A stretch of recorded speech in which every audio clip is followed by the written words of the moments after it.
महंगाई के लिए क्या कहेंगे? खाने का तेल 150 के पार है, पेट्रोल। बताऊं आपको, जब मजदूर आदमी 300 रुपए कमाता है, 300 रुपए मजदूरी है, अगर वो बंदा 150 रुपए का तेल लेगा, 150 रुपए में क्या करेगा बताइए आप? कुछ भी नहीं होता। मध्य प्रदेश में लगभग 15 सालों से भाजपा सरकार, बड़े दावे हैं, हमने बहुत काम किया, जनता हमसे खुश है, तो क्या वास्तविकता में खुश है? खुश नहीं है। देखो 2023 का चुनाव कैसा रहेगा? 18 का तो आपने देखा ही है। 2023 का चुनाव सर ये है कि यहाँ पे एमपी में तो सर लगभग कांग्रेस का क्लियर रहेगा। बीजेपी सरकार ने अभी तक कोई काम नहीं किया है। मैं मंगेखेड़ी गांव से हूँ, पास के गांव से।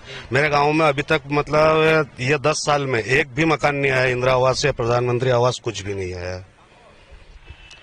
नमस्कार, आप देख रहे राजधानी समाचार। बात की जाए मध्य प्रदेश के मालवा अंचल क्षेत्र का, हम रुझान जानने आए हैं यहाँ के राजनीति समीकरण क्या है और किस प्रकार से जनप्रतिनिधियों ने यहाँ काम किया कि नहीं किया और सरकार से जनता कितनी खुश है। हम चर्चा करेंगे, पूरे मुद्दों पर बात पूछेंगे। देख सकते हैं पूरी यहाँ पर जो हम लेकर चल रहे हैं, पूरा महंगाई और बेरोजगारी की होगी अब बात। नीरज विश्वकर्मा के साथ उसी मुद्दे के साथ हम आए हैं सारंगपुर विधानसभा क्षेत्र में, जो राजगढ़ जिले में आती है। कैसे देखते हैं, सरकार जो दावे कर रही है कि युवाओं को रोजगार है, कहीं ना कहीं महंगाई पे अंकुश है, आप कैसे देखते हैं? कहीं रोजगार मिला नहीं मिला? रोजगार अभी तक कुछ भी नहीं मिला, कुछ भी नहीं मिल रहा रोजगार। ना सरकार की तरफ से कोई सुविधा उपलब्ध हो रही है। पढ़े लिखे होते हुए भी मतलब मजदूरी का काम करना पड़ता है, तो सरकार से संतुष्ट नहीं है हम। कैसे देखते हैं? 2018 में कांग्रेस सरकार आ गई थी, फिर 2020 में भाजपा की फिर आ गई, तो ये तो फिर बदल हो रहा है। तो युवाओं का जो रोजगार नहीं मिल रहा, नौकरी नहीं, क्या इससे कुछ दिक्कत आ रही है? इस पर दिक्कत तो बहुत आ रही है, पर करे क्या? समस्या है कि करना तो कुछ हमारे हाथ में तो कुछ भी नहीं है, सरकार के हाथ में है सब कुछ, पर रोजगार नहीं मिल पा रहा है। पढ़े लिखे होने के बाद भी कुछ भी नहीं मिल रहा है। मध्य प्रदेश के ज्यादातर युवा बाहर जा रहे हैं, आपने देखा होगा, कमाने दिल्ली, बम्बई या गुजरात। कैसे देखते हैं, मध्य प्रदेश में उपलब्ध नहीं है रोजगार? उपलब्ध तो हैगा, पर कर नहीं पा रहे हैं यहाँ पे, इसलिए बाहर ही जाते हैं सब लोग। पेमेंट कम मिलता है, सैलरी कम मिलती है, इसलिए यहाँ पे नहीं करते, बाहर करते हैं। सीएम साहब मामा ने कुछ ऐसी बड़ी फैक्ट्री आपके सारंगपुर आजू बाजू कुछ डाली जिससे कहीं कुछ न कुछ मिल सके? मामा ने करा तो सब कुछ है, लेकिन लड़कियों के लिए करा, हमारे लिए तो कुछ भी नहीं करा। अच्छा, ये एक ही बात। आप भी यही हैं, आप कैसे देखते हैं गांव का जो आप गांव उदनखेड़ी है, उदनखेड़ी में, तो उदनखेड़ी का देखें तो एक रोड से लगा हुआ गांव है, लेकिन इस गांव में विकसित नहीं दिख रहा, कुछ पुराने घर वही कुछ भी नहीं है। आवास योजना में कुछ भी नहीं है। मात्र अब 24 आए थे, उसमें भी 13 हुए हैं। मतलब 10-12 साल हो गए, जिसमें केवल पहले 3 आए थे, अब केवल 13 आए हैं आवास। 10-12 साल में मात्र 3 आए थे 10-12 साल में, अब केवल 13 आए हैं और कुछ भी नहीं आया उसमें। मिलती है। नेता तो बड़े बड़े दावे करते हैं कि सब हो रहा है, विकास और रोजगार। आप कैसे देखते हैं? हाँ बिल्कुल सर, कुछ भी विकास नहीं है अभी तो। के पास यहाँ पे एक गांव है, ये इतना मोहल्ला है इधर, इसमें पूरा मोहल्ला निकल के जाता है, पानी पानी भरा उसमें नाली का, कुछ भी विकास नहीं है। उसका ही पानी पी रहा है सब, और उसी का पानी पी रहा है, नल का।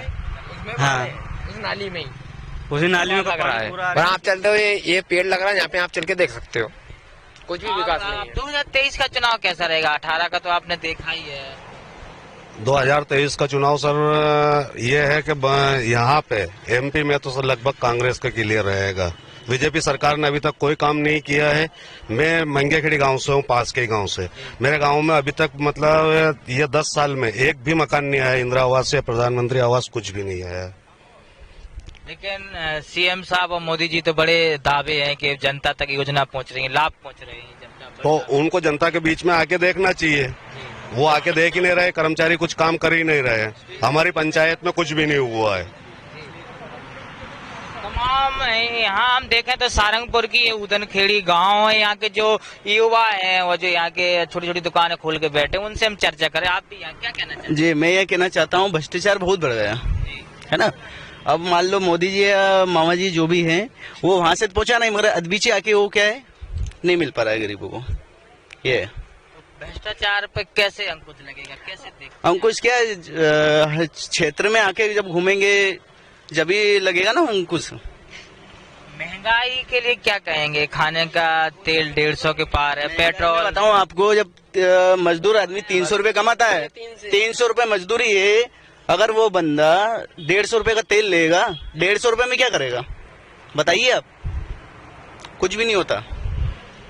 मध्य प्रदेश में लगभग 15 सालों से भाजपा सरकार, बड़े दावे हैं, हमने बहुत काम किया, जनता हमसे खुश है, तो क्या वास्तविकता में खुश है? खुश नहीं है। देखो युवा है ना, किसान है, उसके बाद में किसानों की बात करें तो किसान भी परेशान है, और युवा है जो बेरोजगार है, पूरे बात वाले गांव के सरपंच बेरोजगार हैं युवा लोग भी, और रोजगार मिल रहा है तो आप पर्याप्त मिल रहा है। 8-9-10 हजार में क्या होता है आप जानते हैं। आजकल की महंगाई इतनी हद से ज्यादा है, आसमान छू रही है। आप क्या कहना चाहते हैं कि जो सरकार की नीतियां हैं, तो दावे हैं, कुछ काम नहीं हुआ है? कुछ भी नहीं हुआ। मैं खुद मंगियाखेड़ी से हूँ, साथ में दोनों एक ही गांव के हैं। 12 साल से 13 साल हो गए, प्रधानमंत्री आवास किसी का भी नहीं आया। और ना मंत्री काम करेगा ना सरपंच करेगा। गांव में विकास नाम है ही नहीं। अभी गोवाड़ा सरपंच नया नियुक्त किया है, उसने कार्य चालू कर दिया, लेकिन मंगियाखेड़ी के अंदर कुछ भी नहीं हो। और सरकार तो महंगाई बढ़ाती जा रही है, और जैसे आम आदमी परेशान है। बस यही कहना सर। 2023 का चुनाव कैसा कैसा रहेगा? हमारे इलाके में कांग्रेस में रहेगा आपके साथ। कांग्रेस जी।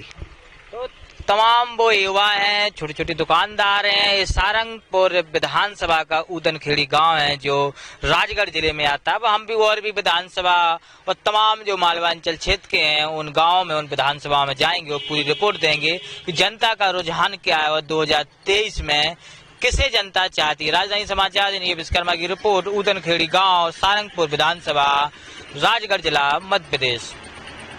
Subscribe now and press the bell icon. Never miss an update.